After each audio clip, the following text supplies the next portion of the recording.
when I think it's Peter Poya who discovered this technique of zero budgeting, I think in the early 70s.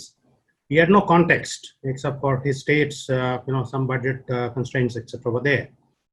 So it never really got off, except for some homilies here and there. It never really got off. But I think COVID has really, created the platform by, bringing down a paradigm shift. Most of the assumptions that we were living with is all completely gone now. So you have to rethink many things because the assumptions and the platforms on which your thinking was based is all gone now. So how do you, think ahead? You have to think ahead, new platforms. That's what I was, referring to in my opening remarks as well, that you have perforce to rethink your business, the way it is done, the systems, processes, and the paradigms under which, you're operating. So if you ask me whether zero-based budgeting has to be adopted or something, there's no question of option. You are there and you have to do it because, you've lost your way, midway, so you have to do it. That is my, this one. And secondly, weaving a thread with the 3 or 4 previous speakers, I think the new norm as far as data and operations are concerned, the data is going to have a huge impact on how we are going to operate. And the good things about data is data has become very, very cheap. Processing has become very, very fast. Storage of information is no more costly. So how do we combine all this to bring it into our operations and bring in efficiencies? That is going to be the key this one. But what is lacking is the training, because I think on an average, I think none of us use more than maybe about 5 or 6% of the capabilities of even Excel and Word.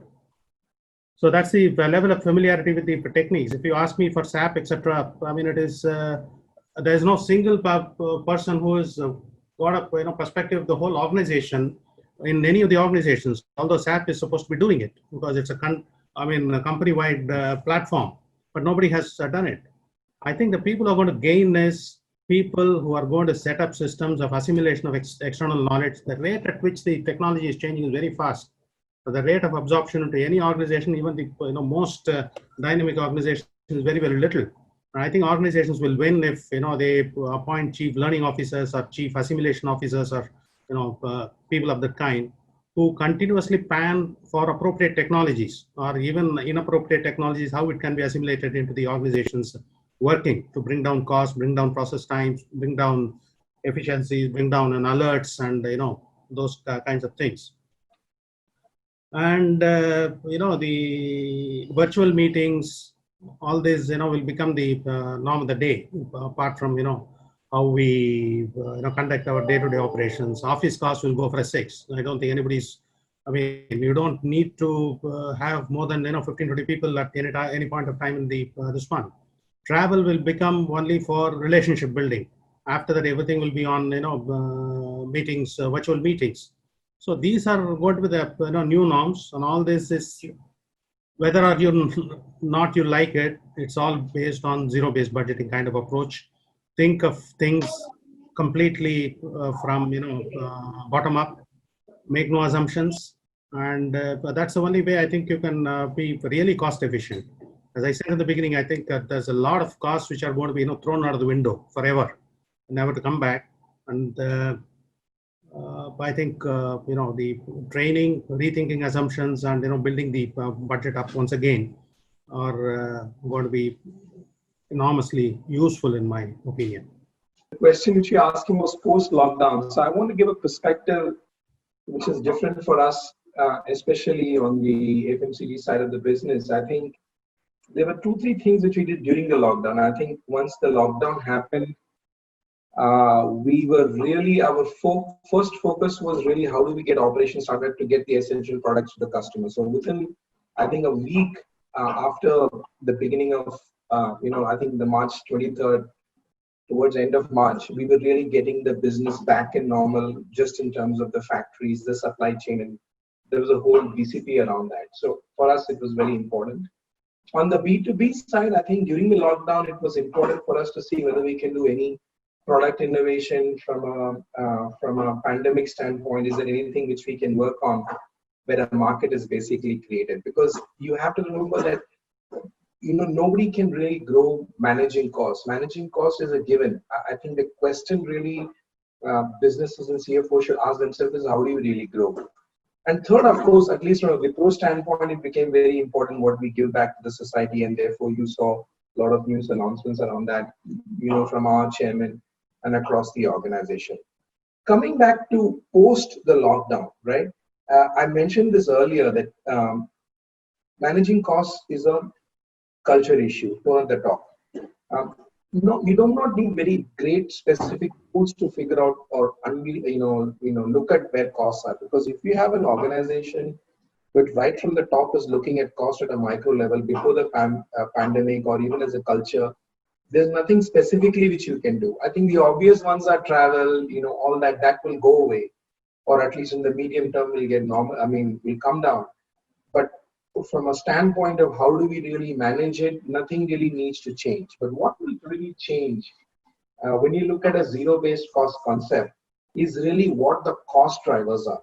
And this is where I think the business model of what is going to happen uh, post, as we come into the new normal, how does that really change? And I look at it two ways.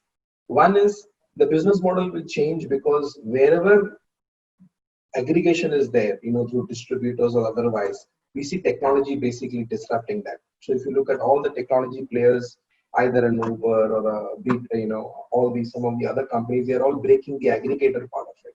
So wherever the technology is disrupting your business model, you will definitely relook at the cost side. To basically say, where do you really need to incur the cost and how do we really need to use the technology basically going forward, and how do you really simplify going forward? So there, I think there's a natural play which will happen as the business models change. Especially, I think on the FMCG side, we can see e-com going up, but fundamental distributor aggregation, distributor reselling will continue to change as we kind of go forward because a lot more technology coming into that area. Second thing, the way we look at cost is, I think as a CFO, people need to ask, how do you really deploy right costs? What I mean is deploy cost in the right areas. And for us, it's very simple. All the front lines, whether it's product creation, manufacturing, selling and distribution, wherever we are touching the customers, we need to basically understand whether the cost we're incurring is the right cost. How do we bring technology there? How do we drive, say, for example, automation in factories more? Because India, as we are probably at industry 2.0 or 1.5 point, 1.5. But how do we really get to an industry 4.0, which is really using technology in all these front lines to say, how do we really pick up the data? How do we really serve the customer, more importantly? Thirdly, we will have to kind of see, one of our biggest spends area, for example, is in, let's say, advertising and sales promotion. How do you really be effective in that? Can technology allow you to do micro targeting of customers so that you're not, sending out some general ad, but very specific schemes, very specific targeted audience, and how do you really look at pushing and making sure that the cost which you're spending or the money which you're spending is really having an effective return on investment from that standpoint.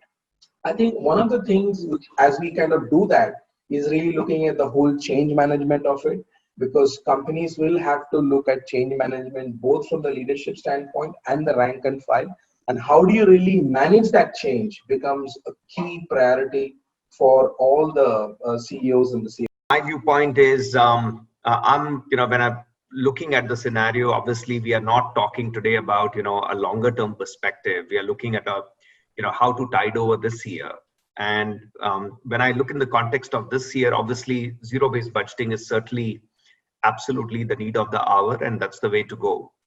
There are three, basically, when I look at, my approach and my organization approach, obviously we are looking at, certainly in terms of looking at how the business is going to be sustained and whatever the growth that we see. Clearly there are dynamics within the channels, within the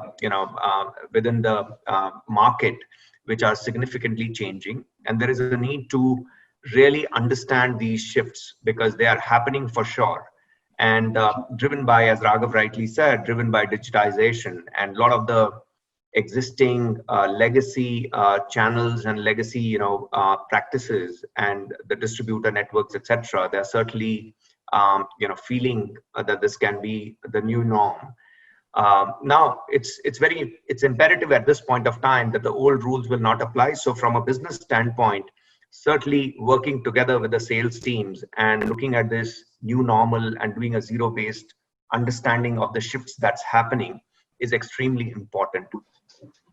Very important is to stay engaged, as I said earlier, is with the customers. And while earlier we had this practice of organizing distributor meets and sales meets and others where there would be all those are gone. And how do you keep them engaged? And we recently had a large online sort of a day-long sort of engagement with our entire distributor networks. The other thing is also about employees. So while we are talking about zero-based cost budgets, I think certainly cost by design would go away, right? So even if you want to travel, you can't travel. Even if you want to do business meetings, you can't do business meetings face to face, and therefore the hotels, etc., airline, etc., cost is a saving, right? But what I'm also seeing is that I think it's about there are certain costs to keep your employees are working almost like more hours sitting at home, and you need to really keep them healthy. You have to keep them. I mean, it's been 4-5 months, and therefore I think as an organization you're putting, when I'm allocating the budgets, I think we are certainly emphasizing some of the cost spends being diverted towards such employee welfares. So that's a shift that is happening. The last comment on zero-based budgeting is when you're doing the zero-based budgeting and the expense and spend, we certainly would need to reallocate the resources, right? So the same things and the same spend, today you have to really think, for example, the advertising and marketing spend. I mean, you had a certain print media and you had television channels, etc., where you were playing. And now going forward, I mean, is that your addressable? Today the newspaper circulation has significantly reduced, and therefore, where do you want to allocate those resources? How do you get more digitization and you play on the digital footprint more is where you need to think about. So definitely the zero-based budgeting in today's context is absolutely a necessity.